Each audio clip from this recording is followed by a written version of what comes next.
Moïse. Et qu'est-ce que ça signifierait? Est-ce qu'il ne s'agit pas du peuple d'Israël? Il ne se dévoile que pas, ou en tout cas pas encore. Et l'expression qui est employée pour dire la sortie d'Égypte est différente que l'expression habituelle lorsqu'il s'agit d'Israël lui-même. Lorsqu'il s'agit d'Israël lui-même, c'est le verbe yatso, yetziat mitzraïm, la sortie d'Égypte. Et lorsqu'il s'agit de ce erev rav, c'est aliyah. Asher he'eleta. Vous vous rappelez de cela? Bon. Alors je reprends brièvement le verset. Et d'abord Hachem el Moshe, et Dieu dit à Moïse, l'ech red, va, descend, qui shichet amcha, car ton peuple, c'est mal conduit, ton peuple que tu as fait monter du pays d'Égypte. Du point de vue du raisonnement, vous n'avez qu'à simplement retenir cela, de mettre en contraste tous les récits précédents depuis le début du livre de Shemot, où il se dévoile, et les références sont tellement nombreuses que c'est même pas la peine de les citer, il suffit de relire le récit. Il se dévoile que c'est Dieu lui-même qui intervient pour délivrer Israël d'Égypte. Lorsque nous étudierons la Haggadah, nous verrons que cela n'est pas possible avec uniquement des forces humaines de réaliser la fin de l'exil. Il faut que Dieu intervienne. Et il y a un contraste avec cette expression qui laisserait supposer dans la bouche de Dieu lui-même que c'est Moïse qui les a fait sortir d'Égypte. Vous suivez? Il y a donc à deux niveaux, deux événements dans le même. Est-ce que c'est clair? Alors, vous allez prendre Rashi sur Amcha. Alors, suivez avec moi. Kishichet Amcha. Et notez bien les points qu'il faut retenir pour suivre le raisonnement.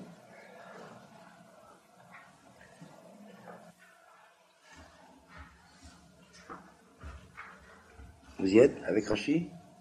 L'echred ki shichet amcha, shichet ha'am lo ne'emar. Il n'est pas dit le peuple s'est mal conduit. Et Rashi va accrocher sa question à la différence qu'il y aurait entre le mot amcha et le mot ha'am. Écoutez, combien de fois je vous ai dit que je ne veux pas pouvoir suivre deux sur le même livre? Non? Et tu n'as pas Rashi, toi? Mais si, tu as Rashi là-bas. Ah, ben prends un autre hommage.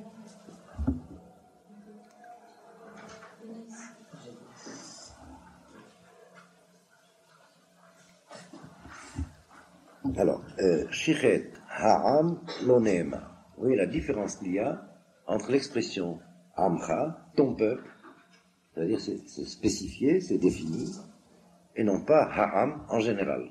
C'est clair? Bon. Et là, amcha, alors Rashi continue, que signifie donc amcha, ton peuple? Erev rav, c'est ce grand mélange de population, chez qui balta me'atzmecha, que tu as accepté, accueilli, me'atzmecha, par toi-même, de toi-même. Vous suivez?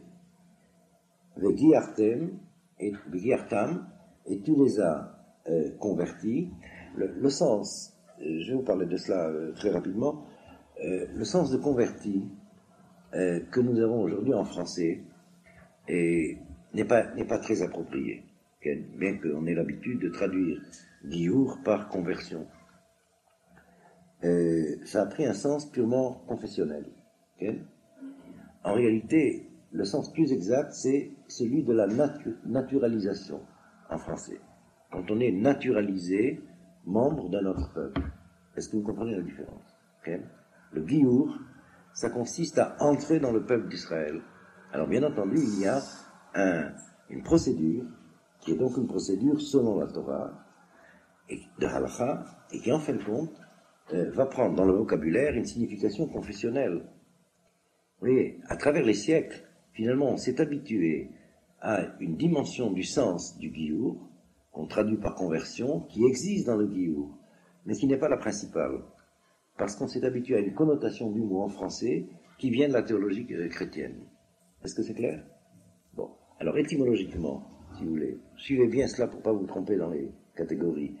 Lorsqu'en français, en dehors du contexte juif, lorsqu'en français, la langue française parle d'une conversion, ça correspond à ce que nous disons, nous, en hébreu, la teshuva, le repentir. Lorsqu'un chrétien parle d'un converti, il fait allusion à ce qui, en langage juif, signifie la teshuva, et non pas du tout le giour. Est-ce que vous comprenez le problème? Je ne sais pas si vous avez été familier à des textes, surtout des textes du XVIIe siècle, Pascal, Bossuet, qui parlent du converti dans la mentalité chrétienne et dans le sens précis de la langue, ça veut dire le repenti, et pas du tout ce qui est indiqué dans le mot Giour, dans les contextes hébraïques, que quelqu'un qui faisait partie d'un autre peuple que le peuple d'Israël va s'intégrer au peuple d'Israël. Est-ce que c'est clair jusque-là? Vous avez bien compris.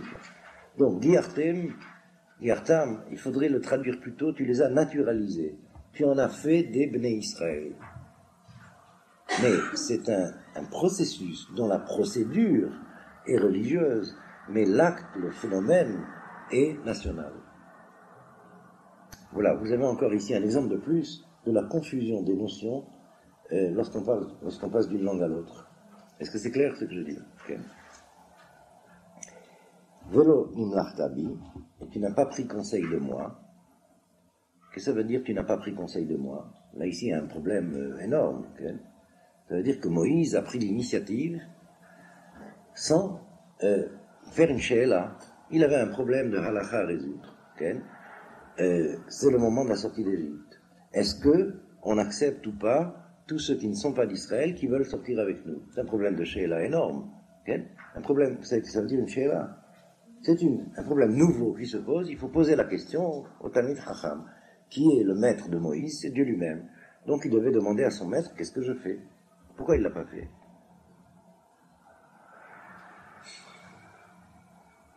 Est-ce qu'on va prendre Moïse dans une faute d'inadvertance pareille? Okay. C'est pas qu'il avait peur de refus. C'est rien? Il connaissait la réponse. Et c'était quoi? C'était? Pas tous à la fois. Je dis des choses contradictoires. C'était non. C'est clair, d'après ce que Dieu dit ici. Okay. Ton peuple, que tu as naturalisé sans me demander mon avis, voilà, ton peuple s'est mal conduit et il est la cause d'une catastrophe. Le contexte de ce que Dieu dit ici dans Rashi, c'est que si Moïse avait demandé à Dieu, Dieu lui aurait dit non. Alors pourquoi il l'a fait quand même? Vous avez eu suffisamment d'éléments déjà vendredi. Réfléchissez bien.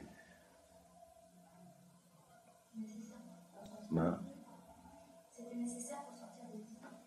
Mais c'est pas ma question. Restez dans le sujet. Tu réponds comme elle. C'est pas ma question. Les raisons pour lesquelles Moïse a fait sortir ce Ham d'Égypte, ça c'est une chose. Et c'est de ça que vous parlez. Mais ma question est tout autre. Pourquoi Moïse l'a fait quand même, sachant que Dieu aurait été contre? Ma question est différente. Vous suivez?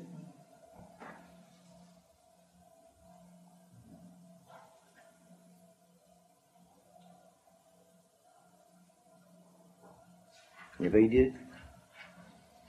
Mais je vous en ai parlé vendredi, peut-être un peu rapidement. On a vu ce problème. On est devant un problème très simple à définir, mais qui est très difficile. Okay. C'est que Moïse sait très bien qu'il ne faut pas, mais qu'il faut quand même. Alors, dans ce problème, la réponse, elle est double contradictoire. Oui, il faut et non, il ne faut pas. Alors, j'explique un peu plus. Et nous connaissons, d'après les données de Rashi, quelle est l'opinion de Dieu et l'opinion de Moïse. L'opinion de Dieu, c'est qu'il ne faut pas. Et l'opinion de Moïse, c'est qu'il faut. Et les deux choses sont vraies. Okay? Et c'est pour ça qu'il ne demande pas. Parce qu'il sait que s'il demande, la réponse sera non. Mais il sait qu'il faut le faire, de la vie de Dieu lui-même. Quelle est la différence? C'est un décalage dans le temps. En fin de compte, il le faut, mais maintenant, c'est pas possible. Est-ce que c'est clair? C'est-à-dire, du point de vue de l'objectif, du tachlit, en fin de compte, bien sûr que les deux sont d'accord. Il faut que tous ceux des nations dont la neshama est compatible à celle d'Israël sortent d'exil en même temps qu'Israël. Sinon, la fin de l'exil est un échec. Risque d'être un échec. Okay? Ici, il y a un problème d'option de quel risque on va préférer. Okay? Mais, et donc Moïse sait très bien ce qu'il fait. Okay? Mais il sait très bien que s'il posait la question, mais dans les circonstances précises, maintenant, nous sortons 190 ans avant, on n'a pas eu le temps, le pain n'a pas levé. Tout ce thème-là, vous l'apprendrez après, avec l'étude de Pessah. Il y avait quelque chose à faire, mais on n'a pas eu le temps. Et alors, est-ce qu'on le fait quand même? Moïse sait très bien que s'il pose la question, Dieu va ouvrir le Shulchan Aruch et va lui dire, d'après le Shulchan Aruch, non. Que tu me poses la question, tu sais bien que non. C'est la raison pour laquelle Moïse ne pose pas la question, il le fait quand même. Parce qu'il sait que c'est ça qu'il doit faire, bien qu'il ne faille pas le faire maintenant. Est-ce que vous comprenez mieux? Distinguez bien ces deux problèmes. Sur le fond des choses, la preuve que Dieu est d'accord qu'il fallait le faire, c'est qu'ensuite, après la faute, et après que Moïse va prier, Dieu va accepter de les intégrer en Israël. Seulement, du point de vue de la rigueur stricte de qu'est-ce que dit la loi pour ce problème, il fallait répondre non, c'est pas le temps. Pourquoi? Et ça, qui n'est pas dans Rachid, dans d'autres commentateurs que je vous ai cités vendredi, c'est parce que Moïse n'a pas eu le temps de changer l'identité de ces hommes qui étaient candidats à l'identité d'Israël pour les accepter. Seuls, c'était ceux-là qui pouvaient venir. Mais ils n'étaient pas encore au stade où on pouvait les accepter. Est-ce que c'est clair ce que je dis là? Mais rappelez-vous, c'est pas n'importe qui était candidat à devenir Israël. C'est ceux qui avaient eu la même galoute qu'Israël et qui comprennent que la Géoula est venue. C'est-à-dire ceux qui, à l'échelle individuelle, sont en train de vivre le processus de l'histoire d'Israël, Galoute Géoula. Est-ce que c'est clair ce que je dis là? Oui, c'est pas n'importe qui. Et cependant, bien que ce soit eux qu'on attendait, qu'on est allé chercher, d'une certaine manière, c'est une des raisons de la Galoute, d'aller les chercher. Eh bien, ne réduisez pas toute la fonction de la Galoute à ça. Mais c'est une des raisons de la Galoute. Et bien qu'il faille le faire, c'était pas possible maintenant. Et la preuve, c'est qu'à la première occasion, comme pour le premier homme, à la première occasion, catastrophe.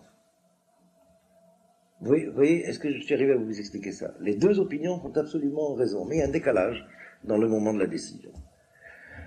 Si Moïse avait demandé à Dieu, eh bien voilà, le Hélèvrav est arrivé, donc il faut le prendre. Dieu aurait répondu, il faudrait, mais on ne peut pas. Alors c'est pour ça qu'il pose pas la question, parce qu'il sait quelle est la réponse. Ça veut dire qu'il prend sur lui ce risque. Et effectivement, il va attacher son sort à ce risque, et c'est la raison pour laquelle il ne rentrera pas en Eretz Israël, Moïse. Mais c'est pour sauver le peuple d'Israël qu'il a pris ce risque. Vous suivez? C'est-à-dire, chaque fois qu'on se posera la question, c'est notre problème dans l'histoire de Moïse, et comment se fait-il que Moïse lui-même, je suppose que la question s'est déjà posée à vous, que Moïse lui-même n'a pas eu le mérite d'entrer en Eretz Israël alors que nous, on y est. Je ne sais pas si vous vous rendez compte. Eh bien, alors, par rapport à ce sujet, la première réponse de la Gemara est très claire. Il ne reviendra et il n'entrera en Eretz Israël que lorsqu'il ramènera avec lui la génération du désert qui a échoué. C'est-à-dire qu'il y a ici une option de Moïse de prendre ce risque de se mettre lui-même en question, mais pour le salut d'Israël. Nous verrons qu'il y a d'autres dimensions de la même réponse. Je vais vous donner tout de suite, et d'ailleurs une deuxième pour que vous ayez un complément. C'est-à-dire, vous apprendrez par la suite que tout ce qu'a fait Moïse devient éternel. La Mida de Moïse, c'est Netzach Israël. Ça veut dire toutes les réalités, les valeurs, les vertus que les patriarches ont transmis à leur descendance, c'est ça l'identité d'Israël. Mais c'est Moïse qui a mis la dimension d'éternité dans ces valeurs venues des patriarches. C'est clair l'idée? Retenez ce principe. Par exemple, si vous voulez, le fait que la loi, c'est la loi de Moïse, c'est irréversible, c'est éternel. C'est-à-dire le nom de Moïse est attaché à la Torah. Et donc, la Gemara explique de la manière suivante. Si c'était Moïse qui avait construit le temple, ça aurait été très grave pour Israël. Pourquoi? Parce que tout ce que fait Moïse est éternel. Et ça veut dire que le temple aurait été indestructible. Mais si le peuple faute, alors c'est pas le temple qui aurait été détruit, ça aurait été le peuple. Donc c'est pour pouvoir sauver le peuple que c'est pas Moïse qui est en train d'hériter Israël. Est-ce que c'est clair ce que je dis là? On retrouvera ce problème lorsqu'on étudiera la fonction des sacrifices. Je vous ai déjà parlé un peu des sacrifices vendredi? Oui. À propos de quelle question? Avant la notion de capara. Présenter le corban avant la notion de capara. C'est très mal exprimé. Rappelle-moi, comme tu as appris, quelle était la question? Quelle était la fonction de la Avoda avant la faute du Vaudor? C'est-à-dire avant que la Avoda prenne la dimension d'expiation, de capara. Okay. Bon. Eh bien,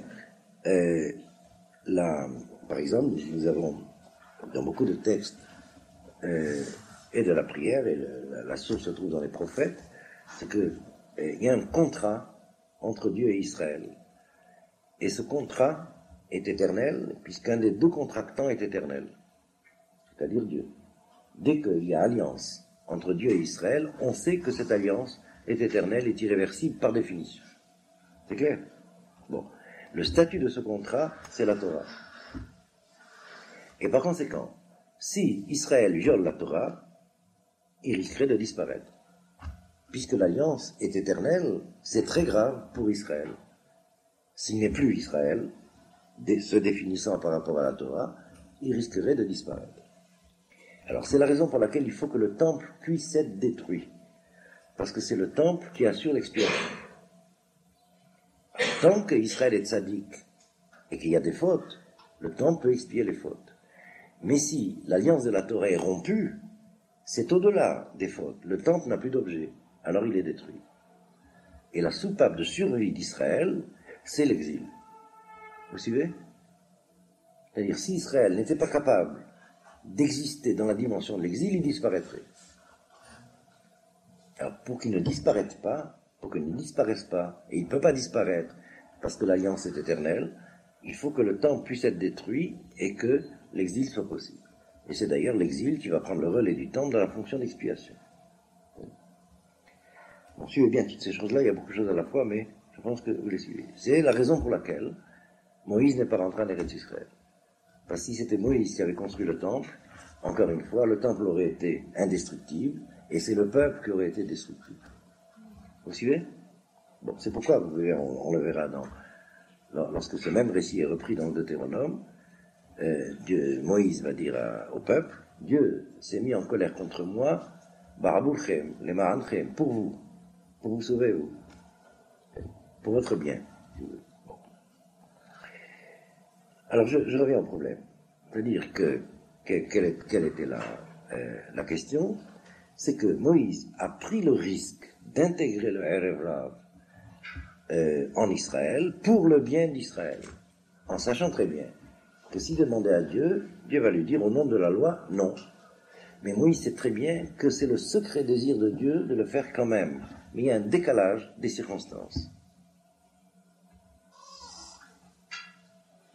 Et je vais vous donner tout de suite un autre exemple, d'ailleurs dans le même contexte, mais on étudiera ça un petit peu après dans le cours.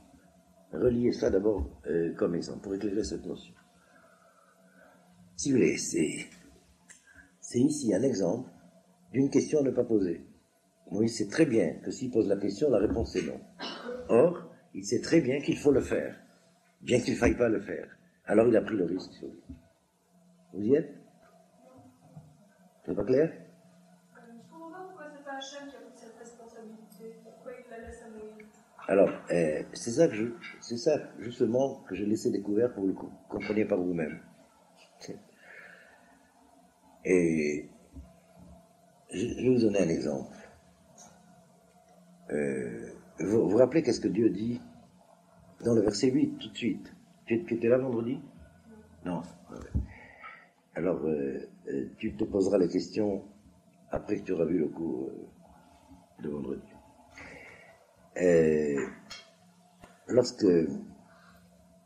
Prenez au verset 10, si vous voulez. Ve'ata anichali. Et maintenant, laisse-moi, ne me prie pas. Ve'harapi ba'em. Ma colère s'enflammera contre eux. Va'achalem. Et je vais les détruire. Ve'ese otra legoyad. Et de toi, je ferai une nation grande. Et Moïse refuse. Bon. Je vous donne un exemple qui a été donné dans le Midrash. Sous forme un peu imagée, mais c'est pas tellement imagé. imaginons un enfant qui a fait une faute.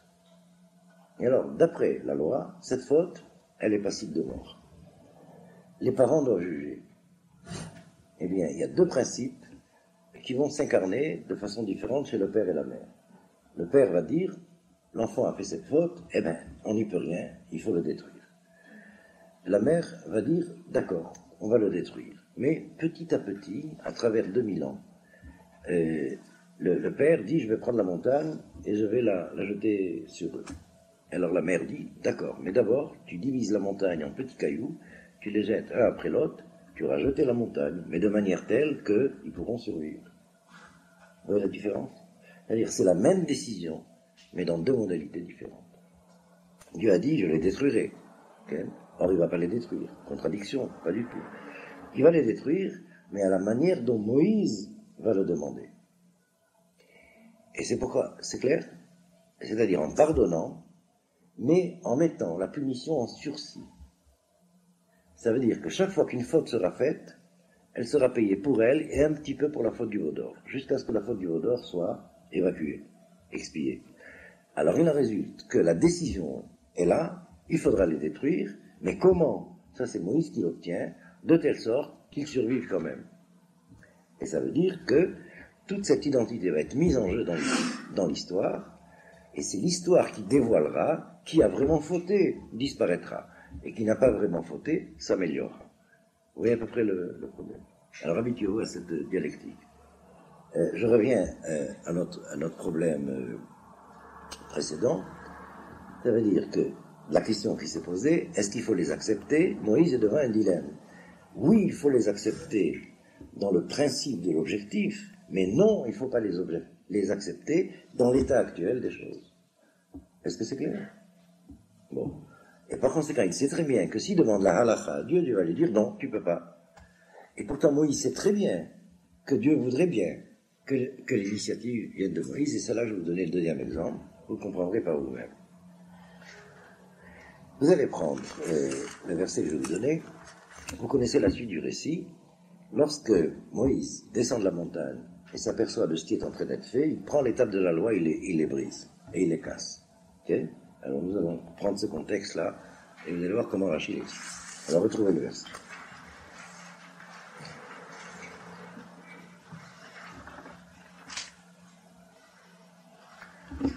Vous êtes toujours au chapitre 32, trouvez le verset. Verset 19, c'est juste. Alors prenez le verset 19. Ah non, ça c'est pour le... Non, c'est pas le verset 19. C'est le verset 19. Vaï, Ka'asher Karav el Amachane, vous y êtes? Yuttet. 19.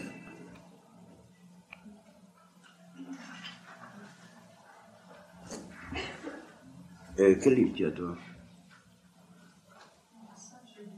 Non, alors prends sur le livre hébreu, oui. Alors, verset 19, Yuttet.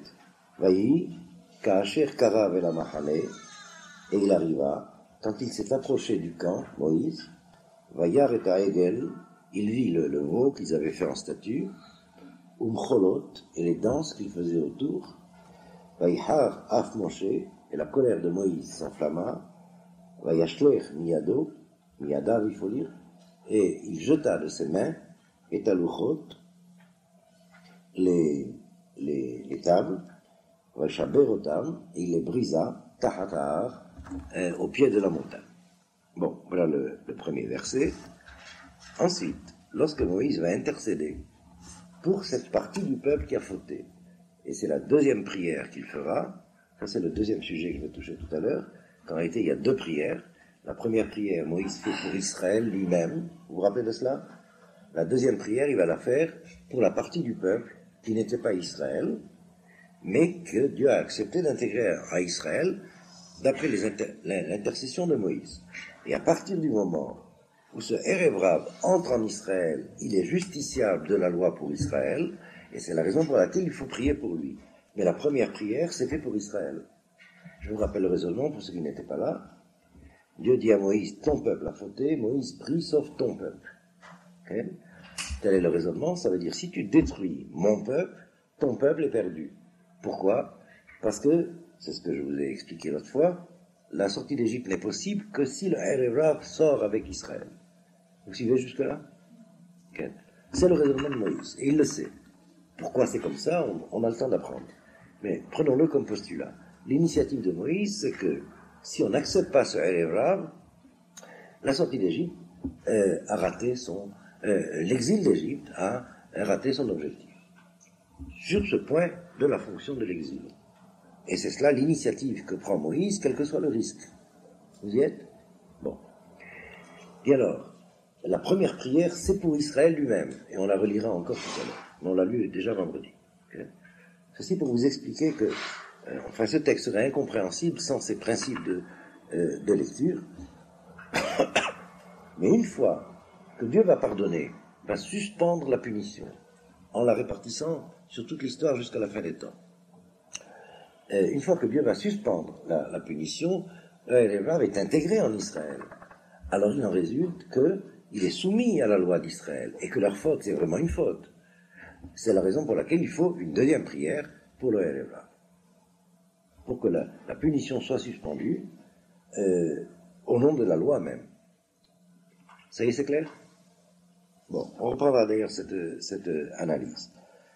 Et alors à ce moment-là, Dieu demande à Moïse de remonter sur la montagne et c'est l'épisode des deuxièmes tables. Okay? Vous suivez? Alors, je vais vous dire quel est le verset, c'est un peu plus loin.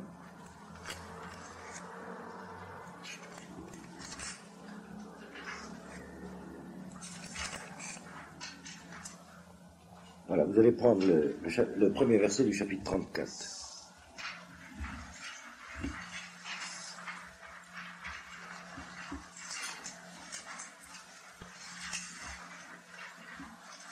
Alors, premier verset du chapitre 34.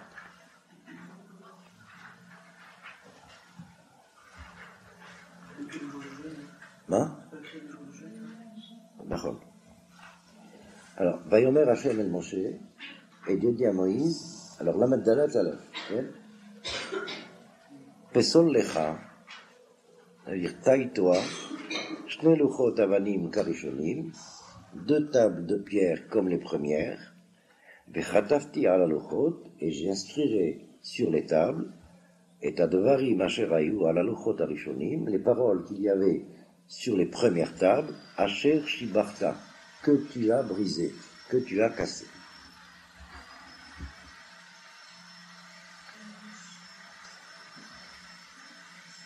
Alors, sur ce Asher Shibarta, je vais vous donner la référence parce que Rachel ne le cite pas. Sur ce que tu as brisé, la Gemara dans Shabbat, page 87,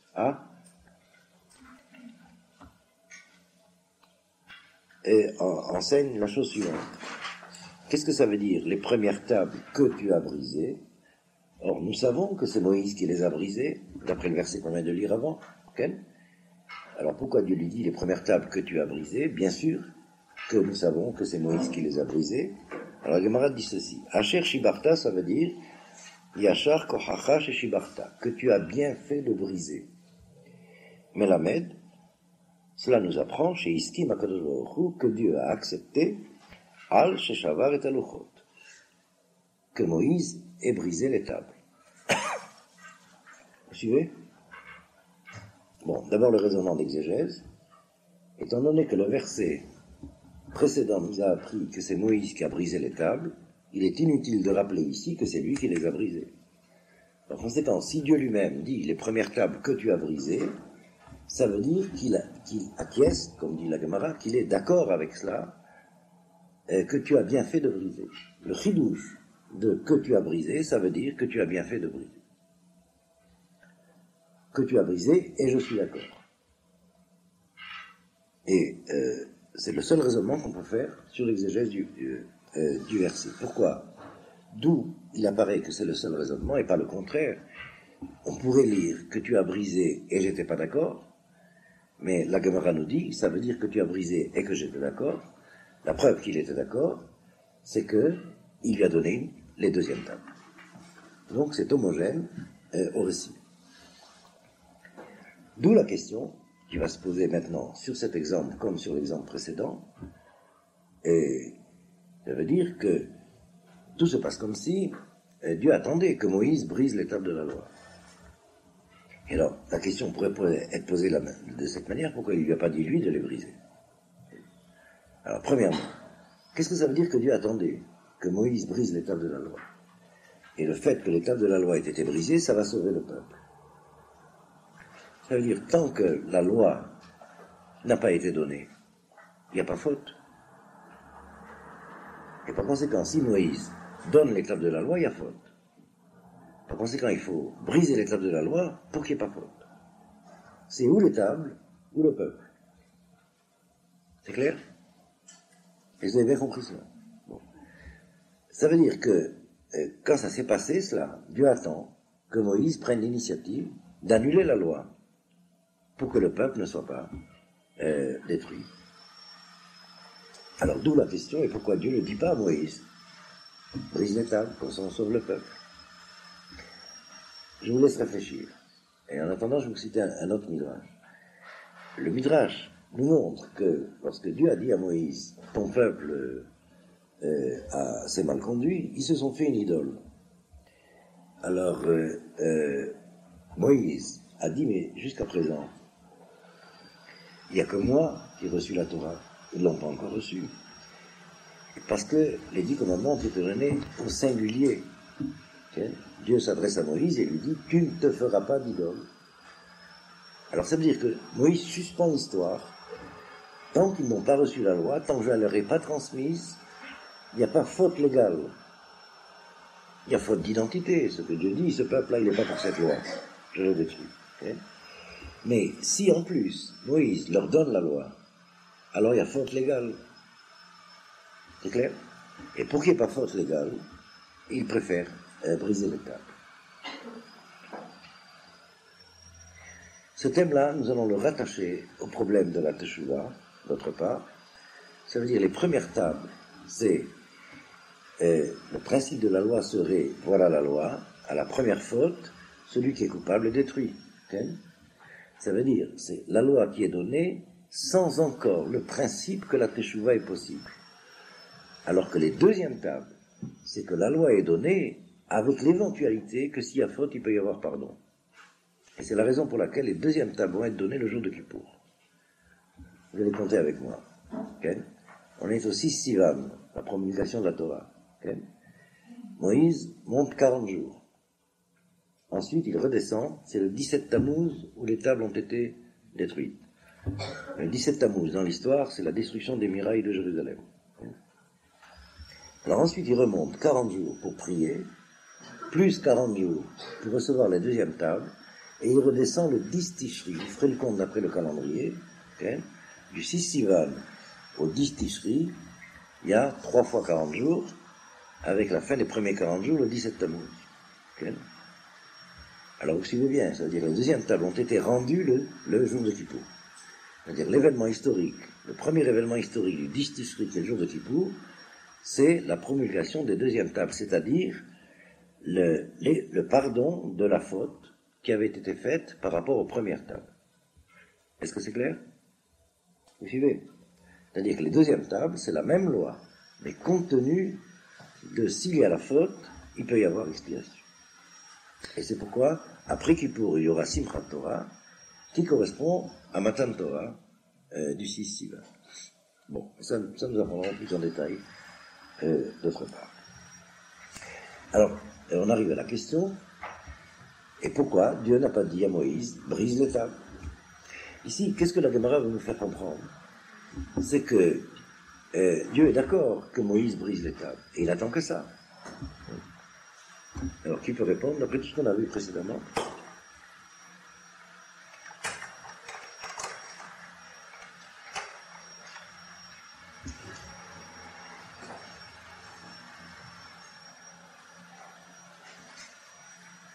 Nous. Pour les mêmes raisons que laisser à Moshe l'initiative Plus fort. Oui. pour les mêmes raisons que laisser à Moshe l'initiative d'intégrer l'Ephra. Non, là c'est un petit peu différent. Que Moïse n'a pas posé la question. Moïse n'a pas posé la question. Bon, mais ça va dans le même sens. Et alors? La responsabilité de ne pas poser la question pour la cathédrale. Je veux voir si jusqu'au bout. Ça c'est toi qui expliques comme ça.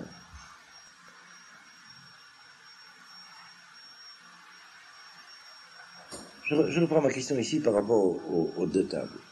Qu'est-ce que la Gemara de Shabbat nous enseigne? C'est que Dieu était d'accord avec l'initiative que Moïse a prise.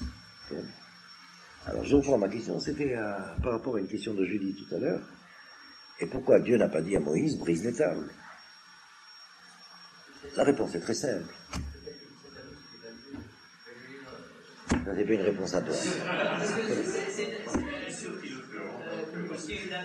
Il souhaitait qu'il le fasse, mais Moïse n'a pris l'initiative.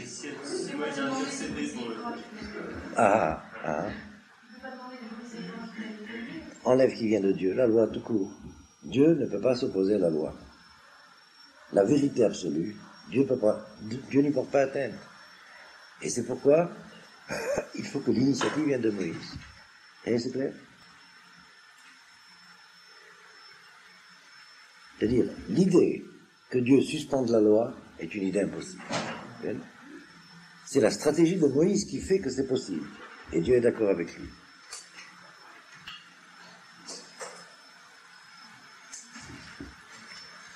Je vous rappelle le Midrash que j'ai cité tout à l'heure. C'est avec vraiment une intention très profonde que le Midrash a toujours éclairé, illustré ce genre de situation avec le problème de la famille. Okay? Par exemple, quand le père dit à la mère, arrête-moi sinon je vais lui. Oui. Et qu'est-ce que ça veut dire, arrête-moi sinon je? Ça veut dire, alors qu'est-ce qu'il y a temps pour m'arrêter? Okay? Ça veut dire, la conduite du père doit être la midatadine, et c'est la mère qui doit intervenir pour arranger les choses. Mais si la mère n'intervient pas, les choses ne s'arrangent pas. Parce que la loi est comme ça. Vous suivez? Ça veut dire que Dieu porte atteinte aux tables de la Torah, pas question. Mais il attend que Moïse prenne l'initiative. Et quand Moïse prend l'initiative, Dieu le félicite. Il dit, c'est ça qu'il fallait faire. Vous voyez? Et quelle est l'idée? S'il faut suspendre la loi en attendant que le peuple soit capable de la recevoir. Parce que si elle est donnée alors qu'il n'est pas capable de la recevoir, cette loi va l'écraser. Si je vous donnais, est-ce que c'est clair? Je vais vous donner un exemple, dans un autre sujet apparemment, mais il me semble que je vous en ai déjà parlé dans l'année. La Gemara nous apprend que très très tôt, dans l'histoire d'Israël, on a suspendu la peine de mort. Je vous en ai parlé une fois à Shabbat, à un cours de Sidra. Et vous savez que c'est un problème dans le temps contemporain, dans la civilisation occidentale, ce n'est que très récemment qu'on s'est posé la question, est-ce que c'est moral ou pas moral d'infliger la peine de mort? Vous connaissez tout ce problème. Bon, mais la raison pour laquelle le Sanhedrin a suspendu la peine de mort, au point que la Gemara dit qu'un tribunal qui condamne à mort une fois en 70 ans peut être défini comme un tribunal d'assassins. Alors, qu'est-ce que ça veut dire qu'on va suspendre la peine de mort? On va protéger les assassins. Bien, le problème, c'est que c'est pas à la suite d'un développement de la moralité que la peine de mort est suspendue, c'est exactement le contraire. C'est un diagnostic que la société est tombée à un niveau d'immoralité tel que ça n'a plus de sens d'appliquer la peine de mort. Pourquoi? Parce que la peine de mort ne vient sanctionner que des cas extrêmes de violation de la loi. Quand il y a quelques cas de temps en temps, ça a un sens d'appliquer une telle mesure. Ça veut dire que le peuple est au niveau de cette loi. Mais si c'est tous les jours qu'il faudrait appliquer la peine de mort, ça dévoile que le peuple n'est plus au niveau de cette loi. Alors c'est la loi qu'il faut suspendre. Est-ce que c'est clair? Ça veut dire que c'est pas par plus de moralité qu'on a suspendu la peine de mort, c'est par trop d'immoralité. Ça veut dire qu'il faudrait mettre tout le monde à mort. Quand on diagnostique qu'une société est tombée à ce niveau-là, ça n'a plus aucun sens d'appliquer cette peine-là. Stira? J'entends pas. La peine de mort, est-ce qu'elle pourra... Elle reviendra? Oui, si nous sommes au niveau où, une fois de temps en temps, un crime abominable doit être puni de la peine de mort, ça a un sens. Mais si c'est tous les jours qu'il faut faire ça, c'est qu'il n'y a plus de... Il y a un décalage, vous comprenez? Je vous donne un exemple. Là, et ça, c'est une erreur à ne pas faire. Okay? Vous savez que la Knesset a suspendu la peine de mort. Okay? Et en cela, elle n'avait pas forcément vraiment la motivation du Sanhedrin telle que je vous l'ai expliqué. C'est plus par une espèce de sentiment, disons, humaniste d'un peuple persécuté pendant 2000 ans qui a horreur de la peine de mort, mais de façon, disons, humaniste. Mais je crois que l'atavisme juif a joué très profondément. C'est-à-dire les parlements, enfin les Havre Knesset, qui ont voté qu'il n'y aurait pas de peine de mort en Israël, ne l'ont pas motivé lucidement, comme la Gemara l'explique, mais finalement ça converge. Vous suivez? Mais il peut y avoir des cas exceptionnels où il est évident qu'il faut l'appliquer. Vous suivez? Alors si ce sont vraiment des cas exceptionnels, je vous donne un exemple. Vous savez qu'il y a tout un problème, enfin plein de malaise dans la société israélienne par rapport aux peines infligées aux terroristes. Et il y a eu des moments où il y a eu des pétitions énormes pour demander qu'on lève la loi d'interdiction de la peine de mort et quand on attrape un terroriste, surtout, disons, assassin d'enfants en flagrant délit, qu'il soit passible de la peine de mort. Mais même ça, on n'est pas arrivé à faire passer parce que c'est instinctivement, si vous voulez, l'atavisme juif refuse cela. Et pourtant, Dieu sait que ce sont des crimes abominables. Vous comprenez? Vous comprenez ce que je veux dire? Ce qui fait que finalement, d'après ce que je connais du problème, l'armée a pris une décision, c'est de ne pas faire de prisonniers, mais de ne pas faire de procès où la condamnation serait la peine de mort. Et même si c'est pas possible de faire autrement, que légalement la condamnation ne peut être que la peine de mort, immédiatement on donne la peine de mort et elle est commuée en prison à vie. Vous avez remarqué cela? Bon. Mais par exemple, il peut y avoir des cas exceptionnels où il faudrait appliquer la peine de mort. Mais ça ne peut être qu'exceptionnel. Parce que du point de vue du principe de la loi, une telle peine ne peut être qu'exceptionnelle. Lorsque c'est tous les jours qu'on est à infliger la peine de mort, on ne peut plus. C'est plus la même loi. Donc, ne vous trompez pas. C'est pas par souci moral, mais supplémentaire. C'est pas par, évolution de la conscience morale, dans le sens d'une moralité supérieure. C'est l'inverse. C'est par diagnostic d'une immoralité plus grande. Vous avez compris? Ben, bien sûr. Bien sûr. Par exemple, Shabbat, c'est karet, c'est la mort bidé shamaï. Maintenant, vous étudierez ça dans la législation elle-même. Ne vous trompez pas. Et alors, comment dire? Bon, c'est un exemple que je voulais vous donner. Par exemple, récemment, il y a eu un rapt d'enfants. Vous étiez en Israël quand ça s'est passé? Il y a eu un rapt d'enfants. Non, ils n'ont pas condamné à mort. Non. Il y a eu un rapt d'enfants et l'enfant a été assassiné. Bon, eh bien, même dans ce cas-là, on n'a pas demandé la condamnation à mort parce que les juges avaient un doute, il y avait quelque chose qui n'était pas très clair dans le procès. Et si jamais l'enfant a été tué, mais si jamais c'est pas le ravisseur qui l'a tué, alors on aurait fait une erreur judiciaire irrattrapable. Vous voyez à peu près ce que je veux dire? Bon, mais pour vous dire jusqu'où va le scrupule. Mais le principe, c'est pas du tout que c'est immoral de condamner à mort. Le principe, c'est que c'est immoral de condamner à mort quand il faut faire ça tous les jours. Et donc, ça veut dire que le niveau de la société a baissé. Et donc, la loi est suspendue. Mais la vérité de la loi, c'est ça. Celui qui a versé le sang doit payer. Okay? Surtout quand il a assassiné un enfant pour avoir une rançon. Je ne sais pas si vous réalisez le genre de perversion morale que ça peut représenter. Alors, quand il y a un organisme sain et qu'il y a une cellule de temps en temps qui est aberrante, eh bien on fait, comment on dit ça, ablation. Okay? Mais si c'est tout l'organisme qui est malade, alors c'est une autre thérapeutique qu'il faut prendre. Vous voyez le problème? Bon. Je pense que c'est clair. Alors, ça se rattache un peu à notre problème. Pour que le peuple puisse être sauvé, il faut donc suspendre la loi. D'où l'initiative de Moïse, mais Dieu ne peut pas prendre cette initiative. C'est ça que je vous explique. Alors c'est la même chose, revenons à notre problème. Dieu est brave. du point de vue de la loi absolue, le Elevrav n'était pas dans l'état d'être intégré, et cependant il fallait le faire, et donc Moïse a pris le risque. Et Rachid vient ici expliquer que ça veut dire ton peuple. Jusqu'à ce qu'il soit à la hauteur de la loi, c'est pas le peuple de Dieu, c'est le peuple de Moïse. Mais il fallait le faire. Et c'est pourquoi Moïse n'a pas posé la question, parce qu'il savait très bien que Dieu aurait dit non. De la même manière, si Moïse avait dit à Dieu, eh bien voilà, pour sauver le peuple, je vais briser la loi. Dieu lui dira non, tu brises pas la loi, débrouille-toi. Okay?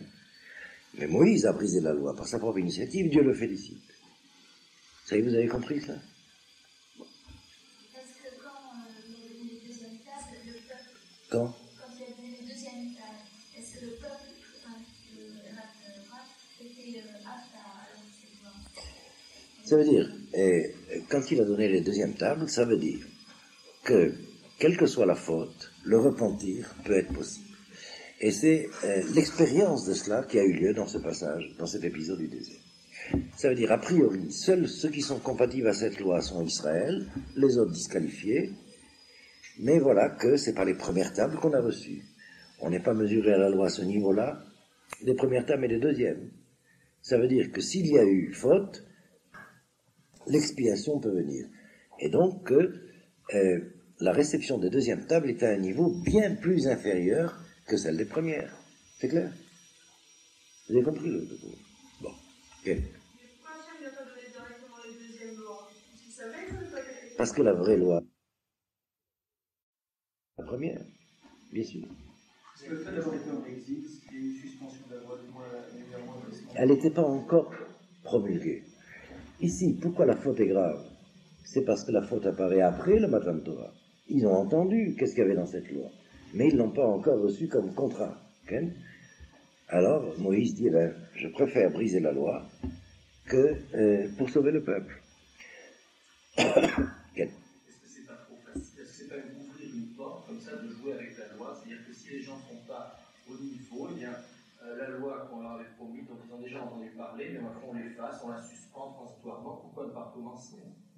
Ben justement. Plus, bon, mais tu vas donner. Et Dieu finalement le félicite. Mais c'est pas n'importe qui les personnages, c'est Moïse et Dieu. Ah, non, mais tu vas, justement, mais tu vas donner toi-même la réponse à cette question. Ça veut dire qu'une telle conduite de la morale n'est possible que pour une conscience de bonne foi. Il y a un affrontement entre la réalité et la vérité. Okay? Alors il est bien, et ça se relie d'ailleurs à ce qu'on a appris à propos du repentir. Je vais le citer tout à l'heure.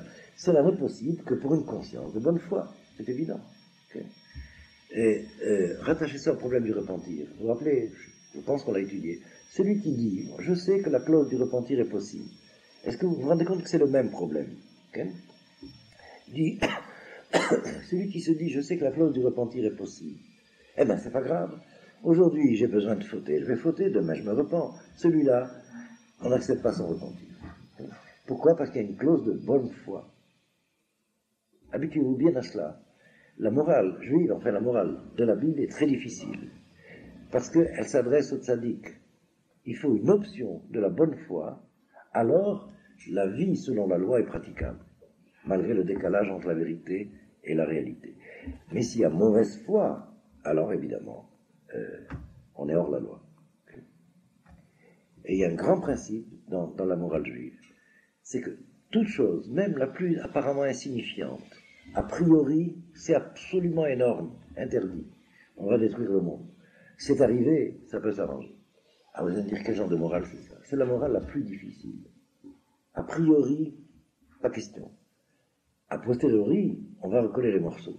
Mais en sachant très bien que chaque fois qu'il y a brisure, les morceaux se recollent à un niveau inférieur. C'est ça l'enjeu. Okay? Est-ce que c'est clair? Est-ce que vous comprenez bien ça dans la vie de tous les jours, d'ailleurs? Et c'est cette première leçon qui nous est donnée. Vous apprendrez ces termes par la suite en hébreu. A priori d'une faute, impossible. C'est arrivé dans la réalité. Alors il y a une stratégie de kapara. Mais chaque fois on descend de niveau, c'est évident. Seulement, encore une fois, pour répondre à ta question, c'est que cette tradition morale ne peut être basée que sur la bonne foi. S'il y a mauvaise foi, il y a divorce. Tout de suite. tables, les secondes tables étaient identiques. J'entends pas, pardon? Les secondes tables étaient identiques aux premières tables. Oui. Non. Vous verrez. D'abord qu'il y a des mots qui ne sont pas les mêmes. Mais en fait, c'est à un niveau tout à fait autre. Okay? Les premières tables, c'est a priori de la faute. C'est le contrat est absolu. Voilà la charte d'identité. Tu coïncides, tu es Israël, tu coïncides pas dehors. Okay? Sans discussion. Okay?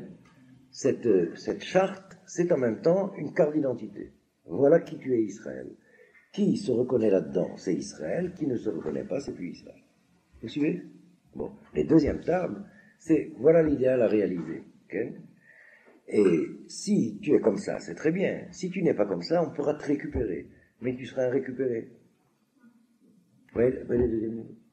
Est-ce qu'on peut faire un parallèle avec le Gan Eden? C'était le monde de la vérité, mais on est récupéré par tout ce par-là où on passe, mais pour arriver là. Dans un tout autre thème. Ça ressemble formellement, mais c'est pas exactement comme ça. La différence entre le Gan Eden et le Olam Haba, c'est que le Gan Eden et le Olam Haba, c'est la même chose. Mais le Gan Eden avant de l'avoir mérité, et le Olam Haba après l'avoir mérité. C'est la même chose dans le contenu. Mais dans la relation de mérite, c'est radicalement différent. Est-ce qu'on n'a pas déjà étudié cela? Bon, ça, donc vous le verrez plus tard.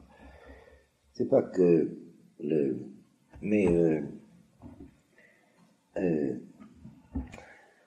notez cette question-là. Qui a posé la question? C'est toi, oui. On l'étudiera peut-être au cours de cet après-midi. Rappelez-moi en relation avec la Shoah. Bon, écoutez, je crois qu'on a peut-être vu suffisamment ce premier point. C'est la différence entre le Erev Rav et les tribus d'Israël. C'est clair? Et maintenant, je voudrais aborder le deuxième point. C'est la définition de Am Kesher Oref, par laquelle Dieu motive. Alors, vous allez prendre 10 minutes pour relire le texte. Surtout, et je reviens tout de suite, surtout ceux qui n'étaient pas là vendredi, relisez attentivement le chapitre 32, okay, en 10 minutes. Ne perdez pas de temps et je reviens. C'est-à-dire que, disons, c'est quelque chose qui est connu d'autre part, que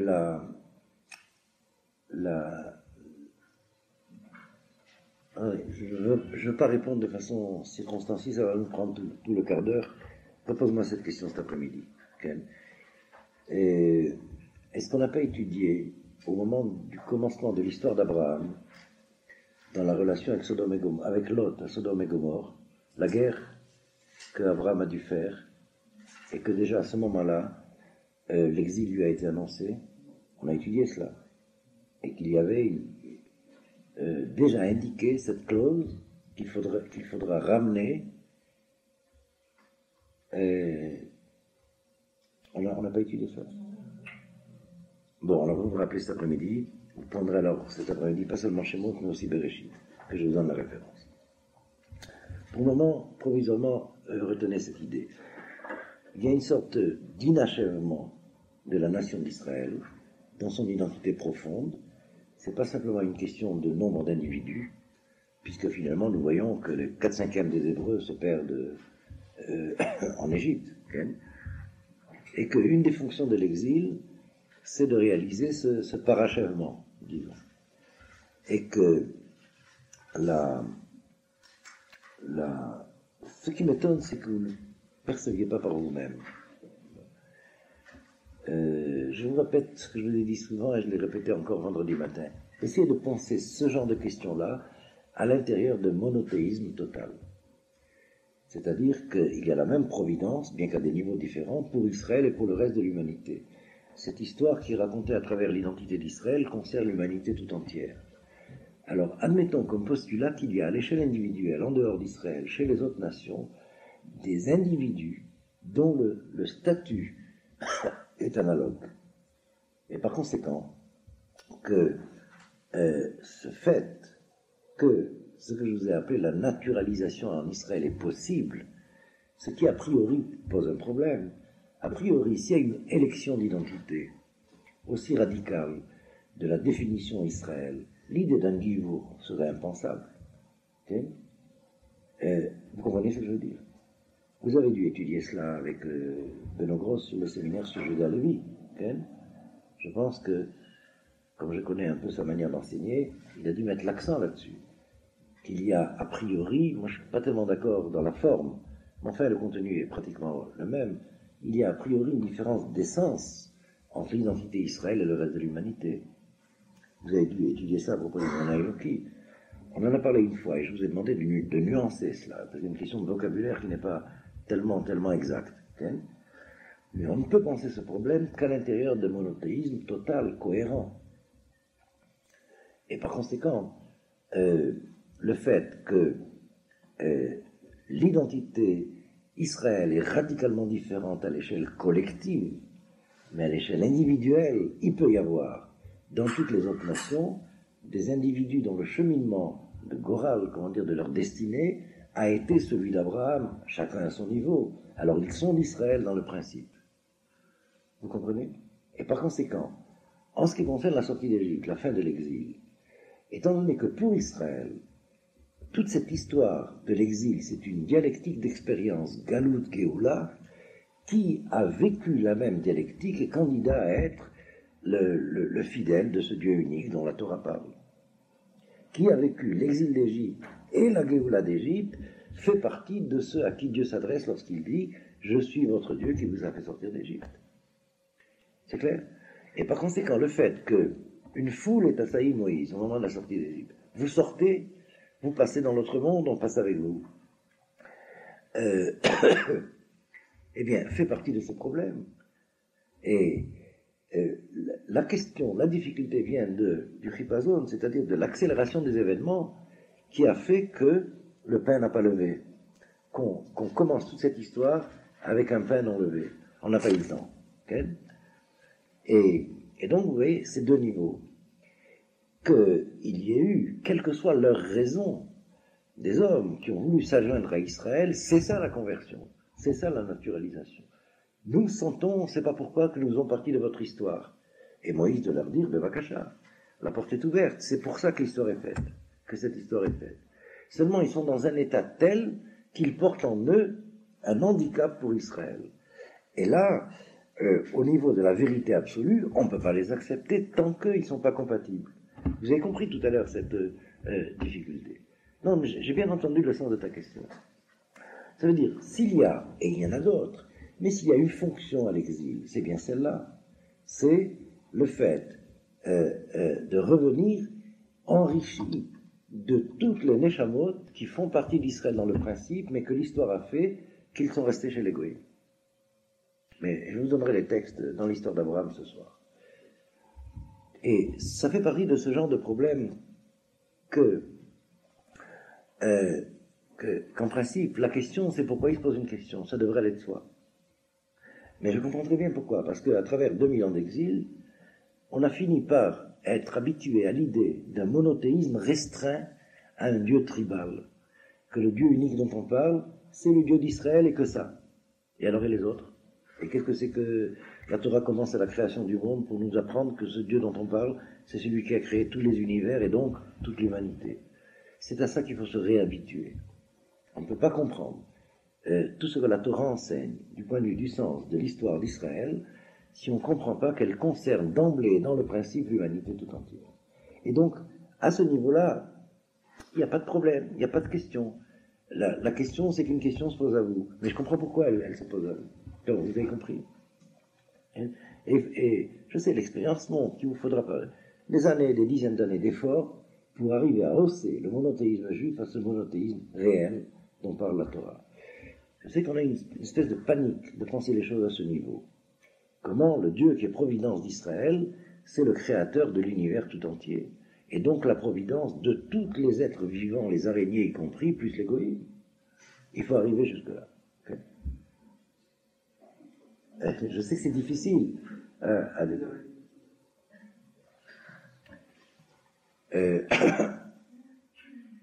Qui a pressenti au moins l'envergure du problème. Okay. Et par conséquent, quand vous avez... Vous voyez, la difficulté, c'est que vous recevez, pour le moment, des bribes, enfin, ce qui s'intègre dans votre mémoire ou dans votre connaissance, mais qu'il faut bien comprendre qu'il y a une synthèse unique, et que chaque chose doit être à sa place. À ce moment-là, il n'y a plus de problème. Dès que chaque chose est reliée à l'endroit où elle est, il n'y a plus de question, tout est simple. Mais tant que vous êtes encore dans le chaos des bribes de connaissances, ça va s'entrechoquer. C'est inévitable. Est-ce que c'est clair? Tout ce que je peux faire, c'est vous donner la perspective, à quel niveau il n'y a plus contradiction. Mais tout ça, il faut que vous le viviez dans l'expérience spirituelle personnellement, d'arriver à intégrer cela. C'est que, je vous donnais ça dans un autre thème. L'histoire, c'est un tri. Il y a une certaine identité qui est mise en jeu dans l'histoire. Elle doit faire la preuve d'elle-même. Elle va dire qui elle est. Il y a un tri qui se fait. Et à travers l'histoire, eh bien, ce qui est d'Israël vient en Israël. Ce qui n'est pas d'Israël quitte Israël. Seulement, on n'a pas l'habitude de dire les choses de façon si tranchée, et j'en ai souvent parlé, parce que l'histoire, d'autre part, a une patience infinie. Et on n'a pas le droit d'ultimatum d'interpellation. Okay? Tout de suite, maintenant, on va décider qui est là, qui est là. Qu'est-ce que tu en sais? Attends la fin du monde. Vous voyez ce que je veux dire? Il y a une patience infinie. Le problème, c'est qu'il y a des péripéties où les événements sont accélérés. Est-ce qu'on aura le temps? Mais en principe, tant que Dieu attend, eh bien, il faut attendre pour le jugement. Le jugement, c'est le jugement dernier. Vous voyez ce que je veux dire? Et il n'y a pas de doute que l'histoire de l'exil fait partie de ce problème. C'est une mise en jeu en vue d'un tri. C'est l'exil qui fait que ceux qui sont d'Israël reviennent en Israël, ceux qui ne sont pas d'Israël ne reviennent pas en Israël. Voilà. Et dit de façon aussi exagérée, j'ai pas le droit. Pourquoi? Parce que Dieu attend. Alors c'est pas aujourd'hui, ce matin, à 1h05, qu'on va faire le jugement. Le jugement se fera en fin de compte. Mais il y a bien un problème de tri. Et par conséquent, et c'est ça qu'on va étudier plus en détail ce soir, tout se passe comme si une certaine quantité d'âme qui fait partie d'Israël mais qui est perdue chez les Goïm doit rejoindre Israël pour que la Géoula soit réelle. Est-ce que c'est clair? Bon. Et les processus par lesquels ça passe, il n'y a que les Talmidei Chachamim qui les comprennent. C'est pas visible. C'est pas visible, c'est un tri qui se fait. Et c'est pas visible. Voilà, c'est à l'intérieur de ce, si vous voulez, à l'intérieur de ce principe qu'il faut comprendre votre question. C'est-à-dire que si vous voulez, rattacher ça au problème du Giour, comment, et c'est une des grandes difficultés de l'étude de Judas Lévi, pour ceux qui n'ont pas suffisamment de familiarité avec le problème. Une minute. Il y aurait une contradiction, okay, s'il y avait une différence d'essence entre Israël et les Goïm, à l'échelle individuelle, à l'échelle collective c'est sûr, okay, mais à l'échelle individuelle, il y aurait une contradiction entre cela, différence d'essence, et que le Giour soit possible. Vous comprenez ce que je veux dire? Or, qu'est-ce que c'est qu'un Giour? C'est le fait de prendre acte que quelqu'un qui apparemment était chez les Goïm, en réalité fait partie d'Israël. Seulement, il y a un processus de dévoilement, d'identification. C'est le temps de ce processus de dévoilement, d'identification qui a manqué à Moïse. Mais il a pris le risque quand même. Parce qu'il y avait là un événement, Gorali, je ne sais pas comment dire, décisif, à l'échelle de la destinée collective d'Israël. Si on sort d'Égypte sans le Erev Rav, toute cette histoire de l'exil d'Égypte, c'est un coup pour rien. Il faudra recommencer. Moïse ne veut pas. Et vous allez voir différentes étapes où Moïse ne veut pas entendre cela, qu'il y a l'éventualité d'autres exils. Il est venu pour sauver Israël de l'Égypte comme si c'est la fin des temps, comme si on sort de ce monde-ci pour entrer dans le Olam Haba. Et quand il s'aperçoit qu'il faut recommencer à ce monde-ci, Olam Hazé Krim, comment on dit, Olam Hazé bis, alors il passe le relais à Josué et donne rendez-vous pour la fin des temps. Mais toute son histoire ne peut être comprise que si on comprend cela. Il a un seul objectif, passer de Olam Hazé à Olam Haba. Et c'est en cela que cette histoire est notre modèle. C'est comme ça que ça se passe toujours, jusqu'au moment où ça réussira. Vous voyez ce que je veux dire? Quand il prend acte qu'il faut redescendre pour repartir du plus bas pour arriver jusqu'au plus haut, eh bien, il passe le relais à Josué. Tout simplement. Avec rendez-vous à la fin des temps. Est-ce que c'est un peu plus clair? Mais le fait que la Géoula n'est possible que si le Erev Rav vient avec, ça, c'est a priori. Parce qu'elle concerne aussi l'histoire des individus qui sont analogues de Neshama avec ceux d'Israël. Donc, si je comprends bien, au fond, on pourrait prendre ce problème par différents bouts. Je crois que c'est par celui-là qu'il faut commencer à y réfléchir. Okay? Le fait qu'il y a une entité nationale collective Israël, mais qu'en dehors, il y a des individus qui, au point de départ de l'histoire, auraient dû faire partir de cette entité nationale, mais sont perdus dans les autres peuples. Et alors, une des fonctions de l'exil, c'est ce tri-là. Est-ce que c'est clair ce que je veux dire? Mais, encore une fois, la décision n'appartient pas aux hommes, parce que nous ne connaissons pas, par définition, nous ne connaissons pas l'avant et l'après de la destinée de chacun. Et c'est pourquoi nous avons une législation très précise qui permet de diagnostiquer si c'est cachère ou pas. Mais Moïse savait a priori qu'il prenait sur lui tout ce risque-là. Il l'a pris quand même, pour le bien d'Israël. Et finalement, c'est ce élève-là qui a été intégré à Israël. Finalement, c'est intégré.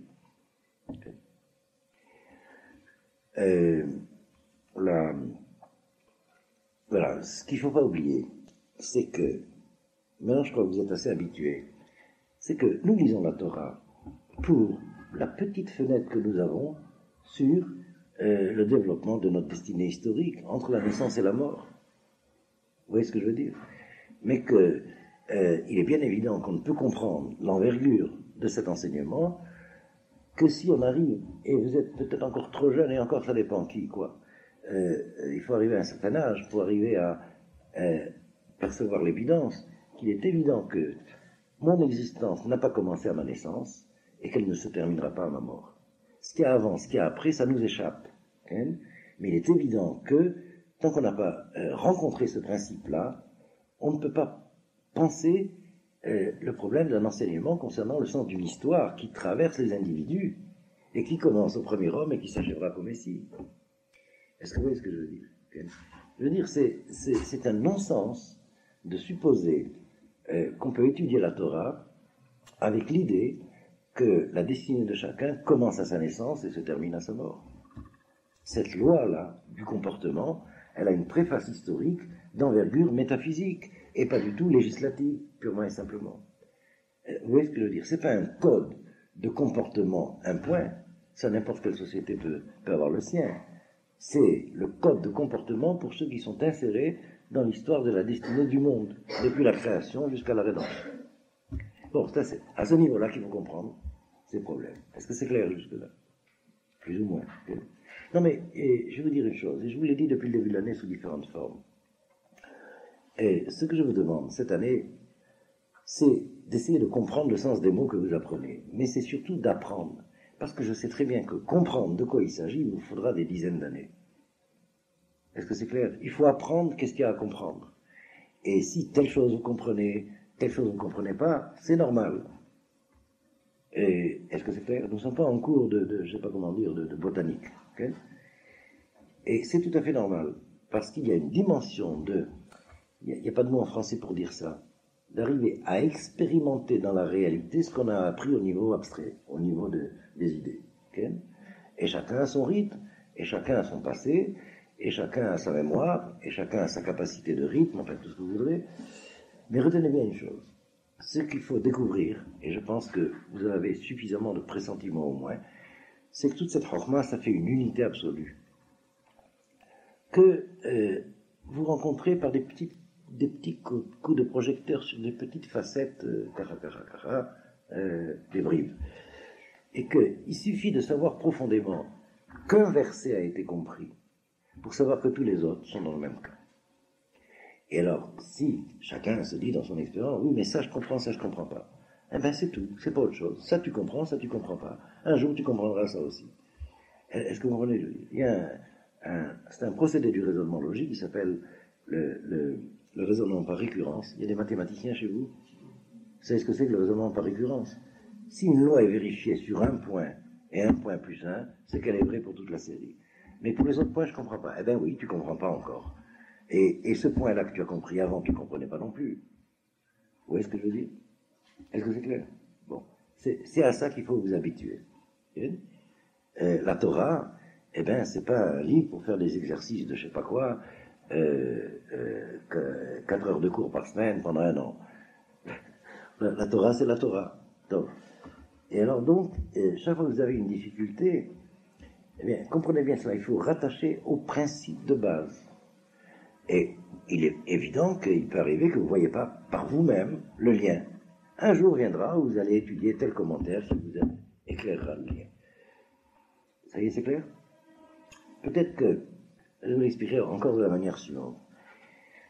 Et à partir du moment où vous avez eu l'expérience, et c'est pourquoi je ne vous aurais pas dit ça au début de l'année, mais à partir du moment où vous avez eu l'expérience que sur un point, le verset vous a enseigné quelque chose. C'est pas que vous lui avez fait dire quelque chose, que le verset vous a enseigné quelque chose, que de livrer à vos propres forces de conscience, vous n'auriez pas su par vous-même. Su par vous-même, ça veut dire les limites de la capacité de l'intelligence humaine absolue. Okay? Eh bien, alors à ce moment-là, vous avez découvert l'attitude de l'étude. C'est le verset qui m'enseigne. C'est à lui de me dire qu'est-ce que je dois savoir, et pas l'inverse. C'est pas moi qui vais le faire parler. Vous avez compris? Et si vous avez un problème de controverse avec le verset, sachez a priori que c'est le verset qui a raison. Et tant que vous n'avez pas compris en quoi il a raison, c'est que vous n'avez pas compris du tout.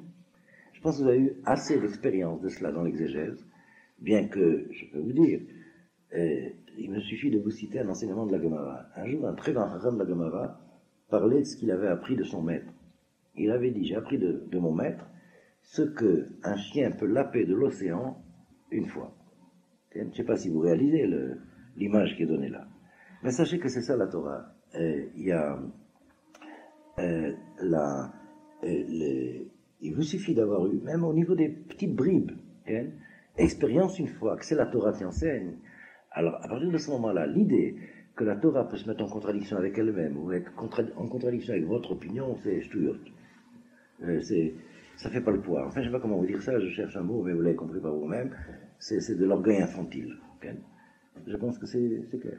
De la vanité, c'est même pas des bêtises. Et alors, ça vous permettra d'économiser du temps. Quand vous avez des questions, notez-les, jusqu'à ce que vous voyez que ce n'était pas des questions, parce qu'il vous manquait des connaissances pour arranger deux opinions une avec l'autre. Ça y est, c'est clair? Et c'est pourquoi je vous répète 1000 fois, ne perdez pas de temps à lire des commentaires, surtout dans une autre langue, de tierce ou de 14e main. Apprenez les sources. Et un jour, vous verrez à quel point ce commentaire que je vous interdis de lire maintenant est enrichissant. Après, quand vous saurez les bases qu'il faut pour le comprendre. Sinon, ça peut que vous suggérez des fausses questions. Et de la perte de temps. Il n'y a rien de pire. Lorsqu'on sait que la manière d'être de l'esprit, c'est à travers le temps, une perte de temps. C'est de l'assassinat de l'esprit. Et de la perte de temps, c'est le crime le plus abominable. De temps de l'étude. De temps tout court, d'ailleurs. Vous savez que je l'ai cité une fois. Comment disent les Français, on va tuer le temps. C'est de l'assassinat. Bon, on a tué le temps puisqu'on est arrivé à 1h, et alors on voit la suite cet après-midi à 2h. Chapitre 14, et ensuite chapitre 15, d'accord? Alors lisez ces versets et comparez-les. Le 14. Dans Bereshit. Et là, dans un contexte que vous lirez d'autre part, les deux versets qui annoncent l'exil en Égypte, déjà avec Abraham. Alors, il me semble, enfin, je ne sais pas, peut-être je ne l'ai pas fait, mais lorsque nous avons suivi le récit de l'histoire d'Abraham, est-ce qu'on n'a pas parlé de cela déjà? Non? Vous êtes sûr? La relation entre Abraham et Lot? On s'est arrêté avant? Bon, ça va, on enchaîne. Bon, vous retrouverez ça un peu dans votre mémoire. Alors, voilà ce que disent les deux versets où l'annonce de l'exil d'Égypte est donnée à Abraham. Alors, d'abord, verset 13. Vayomer le Abraham, et Dieu dit à Abraham, et ça fait suite au récit précédent de la guerre entre les 4 rois et les 5 rois, où Abraham est intervenu pour sauver Lot qui se trouvait à Sodome. Vous vous rappelez de cela? Bon. Alors, et Dieu dit à Abraham, Yadoar Tedar, savoir tu sauras, qui guerre yezaracha, que ta postérité sera guerre, ça veut dire étranger. Okay? Premier sens de guerre, étranger. Be'eretz lo lahem, dans un pays qui n'est pas à eux, et on ne nous dit pas encore quel est ce pays, bien que déjà depuis le commencement de tous ces récits, on va pressentir qu'il va s'agir de l'Égypte, mais la réponse est la suivante. D'abord, il s'agit de la préfiguration de tous les exils, et le pays où on va en exil se définit ainsi, Eretz lo lahem, un pays qui n'est pas le leur. Il faudrait dire d'ailleurs plus littéralement, Eretz, une terre qui n'est pas la leur. Et puis, finalement, il se dévoilera que c'est l'Égypte parce qu'il s'agit, en règle générale, là où la civilisation du temps s'installe, là où sera l'empire de la civilisation du temps. Alors, ça aurait pu être, suivant l'histoire des nations entre elles, ou l'Égypte, ou le Soudan, est-ce que je sais, moi, ou la Mésopotamie, ou... Vous voyez à peu près ce que je veux dire. C'est-à-dire, dans un temps de civilisation donné, là où sera le pays de la métropole de la civilisation en question, là se fera l'exil. Et vous pouvez d'ailleurs conclure pour le temps de la civilisation actuelle, qui a commencé il y a 2000 ans. Il s'agit de la civilisation de Rome, et c'est là où le foyer de la civilisation de Rome se dévoile, que là-bas se trouve principalement le foyer de l'exil du peuple d'Israël. Et quand c'est Rome Mamash, c'est Rome Mamash. Si c'est un de ses satellites, une fois ça a été l'Espagne, une fois ça aurait pu être l'Angleterre, une fois ça peut être la Russie, une fois ça peut être l'Amérique. Vous voyez ce que je veux dire? C'est-à-dire que finalement, c'est là où se situe le foyer réel de la civilisation du temps. Est-ce que c'est clair l'idée qu'il y a là? Bon. Dans tous les cas, on sait ou on ne sait pas encore déjà qu'il s'agira de l'Égypte, mais c'est le pays où on sera en exil. Varavadoum, et on les asservira, on les persécutera, Abba Meot Shana, 400 ans. Vous suivez? Suivez sur le texte. Et on va se poser la question tout de suite, mais à cause de quoi une telle décision est donnée? Verset suivant, Vegam etago et Asher Avodou, et même la nation qui les aura asservis, Dan Anochi, je la jugerai, Ve'achareche Nietzeu Bilchush Gadol. Et après cela, ils sortiront, vous voyez, le terme de la sortie d'Égypte, Yetzeu, ils sortiront, Bilchush Gadol, comment on le traduit? Plus fort, j'entends pas. Comment on le traduit? Qui a sous les yeux la traduction? Oui. Oui, c'est le sens. Avec un grand butin, avec de grandes richesses. Alors, c'est le mot de Rechush. Irkosh, ça veut dire amasser des richesses.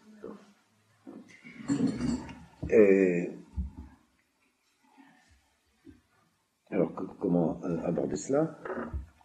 Et là, on voit une espèce de difficile à comprendre.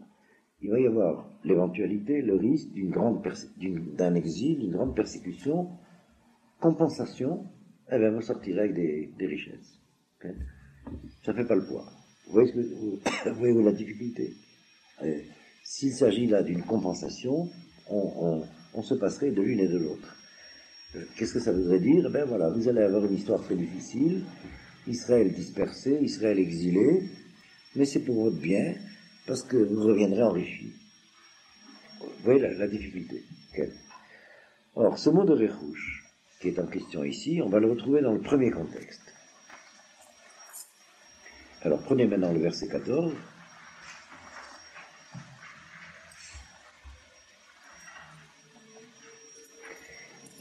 Voilà, en fin de compte, grâce à Abraham, le camp dans cette guerre entre les rois, le camp dans lequel se trouve Sodome et le roi de Sodome, où était Lot, et si Abraham a fait cette guerre, c'est parce qu'il avait appris que Lot était en danger.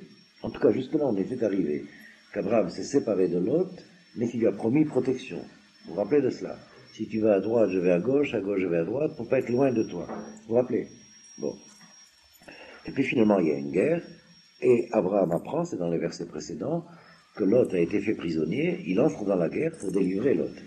Et par conséquent, il fait basculer la victoire dans le camp où Lot se trouvait, c'est-à-dire Sodome. Bon. Et après la victoire, verset 21 du chapitre 14, Vayomer Melech Sodome el Abraham. Et le roi de Sodome a dit à Abraham, Teni Nefesh, donne-moi, dans le butin qui a été fait, donne-moi les prisonniers, Nefesh, c'est-à-dire les personnes, Varechush Kachlach. Et le butin, garde-le. Prends-le pour toi. Okay? Vayomer Abraham, et Abraham dit, El Melech Sodome, au roi de Sodome, Arimoti Yadi El Hashem, littéralement ça veut dire, j'élèverai ma main vers Dieu, C'est-à-dire, je jure, El Elyon, Dieu, l'être suprême, connaît Shamaim Va'aret, créateur du ciel et de la terre, ce Roch Na'al, im Yichut, que ce soit d'un fil, Ve'ad Seroch Na'al, ou d'un cordon de soulier, Ive'i Mekar Mikol Asher Lach. Je jure que je prendrai rien de tout ce qui t'appartient. Velotomar, et tu ne diras pas, Ani et Esharti et Abraham. Moi, j'ai enrichi Abraham. Alors, qu'est-ce qui se passe dans ce récit? C'est que la guerre a été faite, elle a été gagnée, et au moment du partage du butin, le roi de Sodome dit à Abraham, donne-moi les prisonniers que tu as faits, et tout le reste du butin, garde-le. Et Abraham donc répond, en d'autres termes, garde et les prisonniers et tout le butin. Okay? Et ces deux contextes ont été reliés, c'est-à-dire les deux contextes que nous venons de lire. Et en partie, ce n'est pas tout le sujet qui est expliqué ainsi, mais en partie, on va relier cela, et le fait qu'Abraham s'est entendu dire, dans le deuxième contexte, savoir, tu sauras que ta descendance sera exilée, est relié à ce qui se passe là, parce que le même mot a été employé dans les deux contextes. Quel mot? Rechush. Vous avez remarqué cela? Bon, alors j'explique, ensuite vous le verrez dans le verset. Tout se passe comme si, là, il y a un épisode dont nous lisons en superficie, à première vue, que le récit, si vous voulez, de compte-rendu de la bataille et du résultat. Mais pourquoi la Torah nous a raconté cela? Qu'est-ce qui se passe là? Mais finalement, dans ce récit déjà superficiel, c'est que Abraham n'a pas voulu garder, intégrer en lui, chez lui, tout ce butin du résultat de la guerre. Alors il va être condamné à ce que sa descendance sera destinée à aller le chercher, ce butin-là, là où il se trouvera. En fin de compte, il s'avère que c'est tombé en Égypte. Il faudra donc aller en Égypte pour sauver ce butin qu'Abraham a laissé de côté. Ce Rechush. Vous y êtes? Et je vais vous citer. Vous comprenez cela? Comment ça se relie à notre question de ce matin? Bien? Et je vais vous citer d'abord la citation du Talmud, mais brutale comme elle est, et ensuite on réfléchira pour essayer un peu de comprendre. Bien? Qu'est-ce qui est arrivé à Abraham? Que, semble-t-il, dès le commencement de la constitution de la Knesset d'Israël, de l'Assemblée d'Israël, il laisse en dehors des valeurs et des personnes qui auraient dû être en dedans. Vous y êtes? C'est-à-dire, il y a deux problèmes à comprendre. D'abord, de quoi il s'agit dans ce thème-là. Et deuxièmement, comment se fait-il qu'Abraham a fait ça? Okay. Alors, je vous lis la citation du Talmud. D'abord, en vous donnant la référence, dans le traité de Nedarim, une des références. Traité de Nedarim, 32a.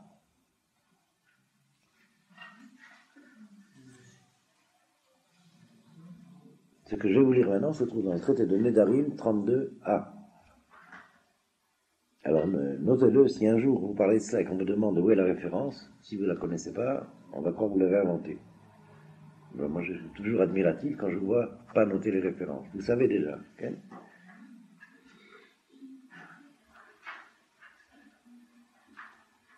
C'est pour toi que je dis ça aussi. Ah bon.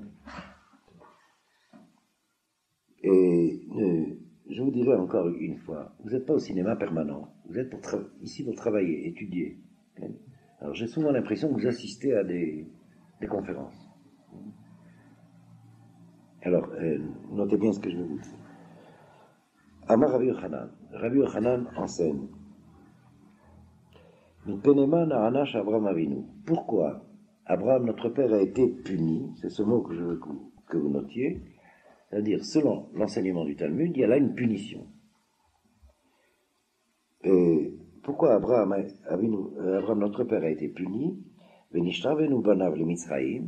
Et sa descendance a été asservie en Égypte, Mataim ve'eser shanim, 210 ans. Ça vous reliez avec le problème des différents nombres du temps de l'exil que nous avons étudié. Réponse.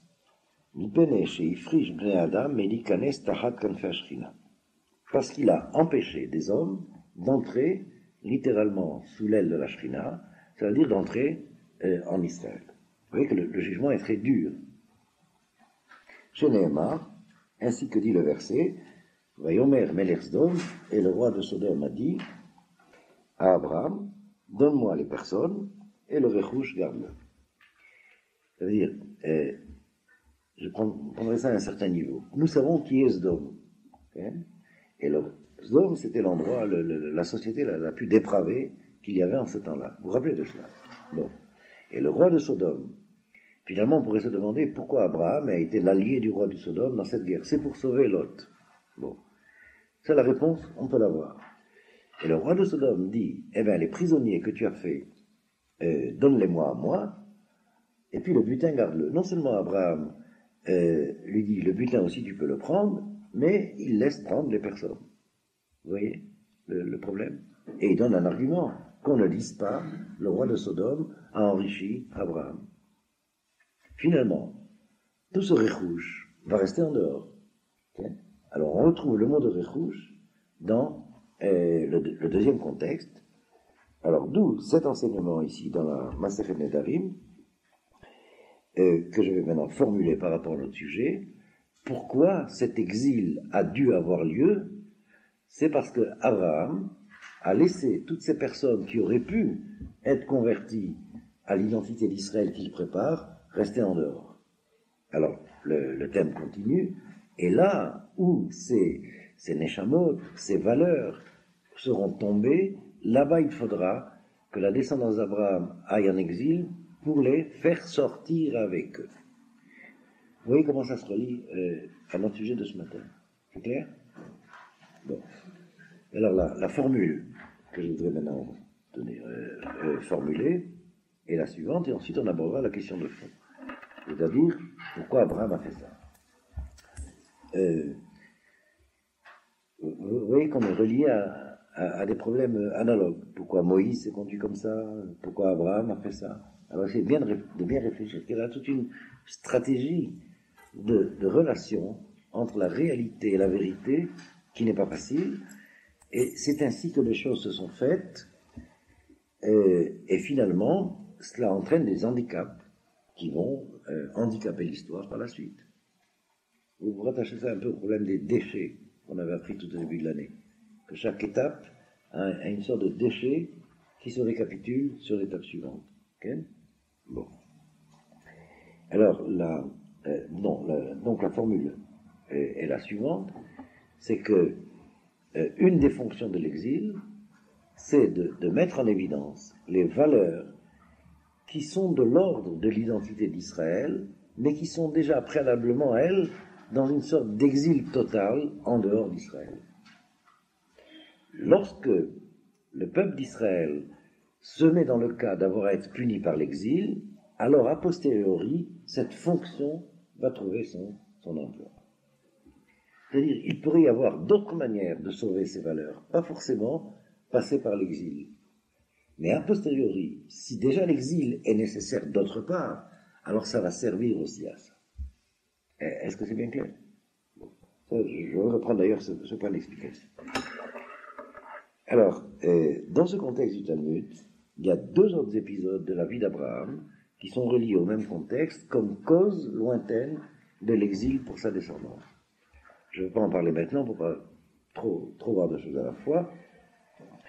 Donc, une de ces causes ici, nous l'avons dans ce contexte-là, c'est que ce que Moïse va faire à la sortie d'Égypte, en emmenant avec lui le Erev Rav, c'est le tikkun de ce qui s'est passé au temps d'Abraham, qu'on a laissé ce Erev Rav en dehors. Vous savez, le principe est clair?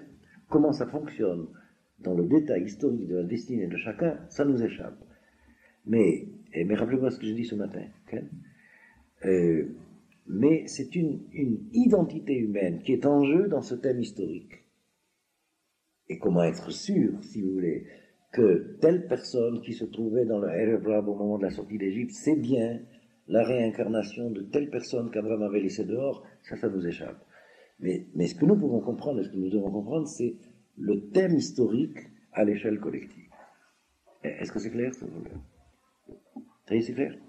Je vais citer quelque chose d'autre que vous avez certainement entendu d'autre part. et que vous relirez au même problème.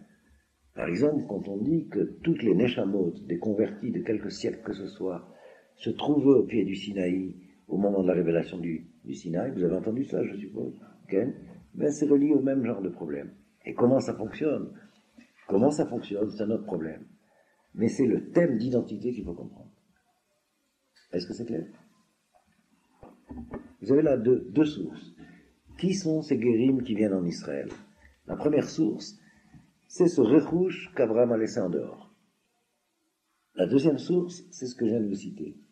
C'est les Neshamot qui étaient au Sinaï en même temps qu'Israël. L'une des sources parle par là, du point de vue du principe de la constitution de la nation, et l'autre du point de vue de la Torah. Mais finalement, c'est le même enseignement, dans deux formules différentes. Est-ce que c'est clair? Bon. Alors, ceci est nécessaire pour comprendre l'importance de l'initiative de Moïse, prenant l'initiative du Erev Rav à la sortie d'Égypte. C'est déjà depuis le temps d'Abraham que se prépare cette nécessité. Okay? Et alors, si Moïse n'avait pas pris ce Erev Rav, eh bien, il s'agit de cette histoire qui commence avec Abraham et qu'il faut bien qu'un jour elle ait son issue. C'est clair? C'est-à-dire, c'est ce Nefesh-là, du temps d'Abraham, qu'il faut sauver, en même temps qu'Israël.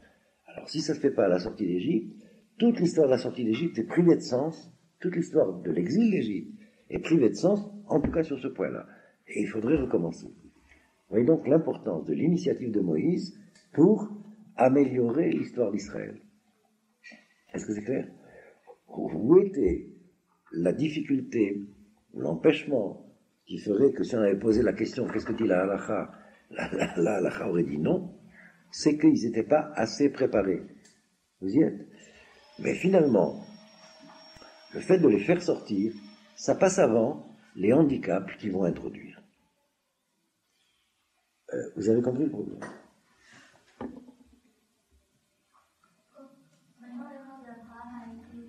Attends, là j'y arrive. Il nous reste la question, et pourquoi Abraham a agi comme ça?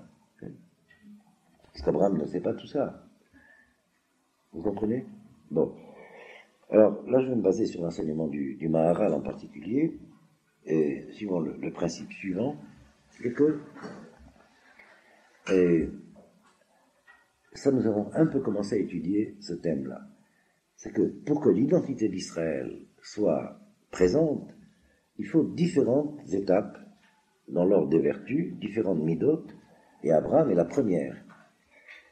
Vous vous rappelez de cela? On a vu la mida d'Abraham, mida d'Achesed, mais c'est pas encore, c'est le commencement, mais c'est pas encore l'identité Israël. Il faut la mida de Yitzhak, mida d'Adin. Elle est nécessaire en deuxièmement, mais c'est pas encore l'identité d'Israël. Il faut arriver à la troisième étape. Ces deux midotes sont unifiées dans celle de Yaakov pour que l'identité Israël soit là. Et alors, a posteriori de Jacob, Isaac aussi et Abraham aussi sont d'Israël. Vous vous rappelez de cela? Bon. Si chacune de ces midotes, ou Abraham ou Isaac, agit de façon exclusive, de façon